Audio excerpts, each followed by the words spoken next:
Boys, I will give you the greatest games on earth! Show them you can fight or die trying. From the producers of 300. A 4-horse race is a suicide.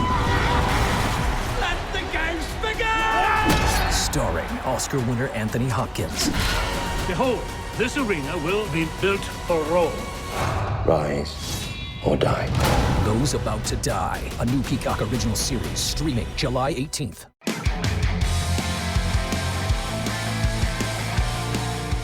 Welcome and thank you for being here for another Black History Month Day in Weather History. We are looking today back to the year 1945 and the Tuskegee Weather Airmen in World War II. Hi, I'm Chris May, writer, producer, and host of This Day in Weather History. Many people are familiar with the Tuskegee Airmen of World War II. We've read about them in history. But did you know about that Tuskegee Weather Detachment? It played a role in producing the first black meteorologists. And it's all part of this Black History Month moment in weather history.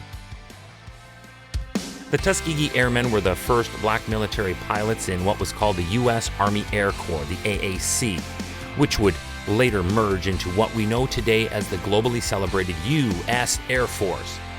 This group were incredibly talented, and their accomplishments earned them more than 150 distinguished flying crosses awarded to anyone who goes on to distinguish themselves by any single acts of heroism or extraordinary achievement while participating in flight.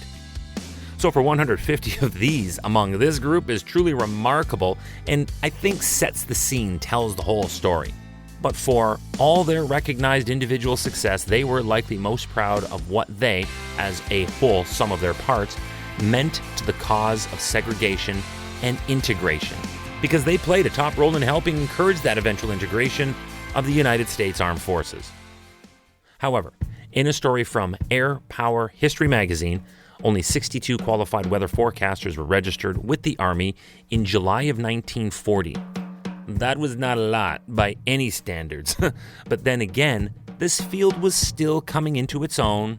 Problem is, plans were already underway to expand the Air Corps into the Army Air Forces, which effectively would be that merger to later be called the U.S. Air Force.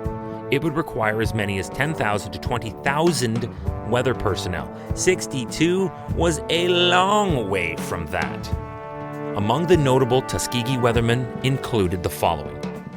Wallace Reed, who started in 1941 and was selected as the first black cadet.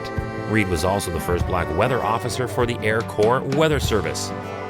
Charles Anderson. He's understood in history to have been the first black American to earn a doctorate in meteorology at the prestigious MIT. And Robert Preer, who was the first black American to enter a desegregated United States Air Force. The Tuskegee Weathermen were pioneers in both the American Armed Forces as well as the civilian world. They laid the foundation for endless new opportunities for the generations who would come after them. Their impact continues to be felt and recognized today.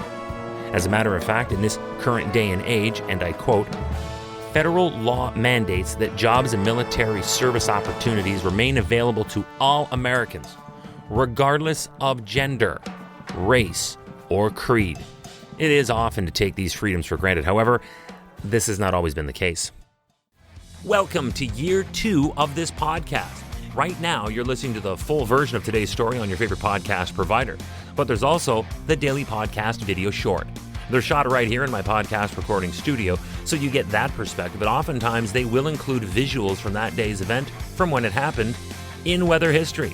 So after listening to the full story, go check out the podcast video short on television or online anytime at theweathernetwork.com/weather history. Before the American involvement in World War II, segregation in America prevented black Americans from serving within the military, especially in what was then known as the Army Air Corps. The Army Air Corps included crew that were responsible for meteorological observations and forecasting, and the data that the meteorological crew gathered was transmitted to the pilots. In 1939, the civilian pilot training program was developed in order to gather more interest in aviation throughout America. And then on March 22nd of 1941, the 99th Pursuit Squadron was activated at Chanute Field, Illinois, and was made up of Black Army troops as well as other enlistees, including 5 black weather observers. And with that, on March 21st of 1942, the Tuskegee Weather Detachment was formed. And even those small-minded, self-conscious cowards within the AAF continued to push to, quote, segregate, training, and restrict Black Americans to positions purely meant for supporting flying units rather than positions that required skill, end quote, our highly skilled weather officers that had completed their necessary upper-level mathematical coursework were absolutely needed, and a number of Black Americans successfully met those achievements. Hey, do you like the podcast? We'd love to hear from you. If you have an idea, go right now to wherever you're listening to me and rate us if you would, please. It's on a 5-star system, and we would love as many stars as you can afford. So rate us, but then also review us. This way we can always stay on top of how you'd like to see the show evolve. Then remember to subscribe to this podcast. Click the subscribe or follow button right there on the very same podcast homepage you're listening on. You'll be immediately reminded that the next day is ready to listen to, and you also have access to every episode in the archives. It dates back to June 1st of 2020, so there is a lot that we got to get caught up on this day in weather history. Tomorrow is February the 12th, and we are looking back to an almost deadly event that unfolded during the 2006 Yukon Quest. Can't wait till tomorrow. Here on This Day in Weather History, I'll be here, your host, Chris May.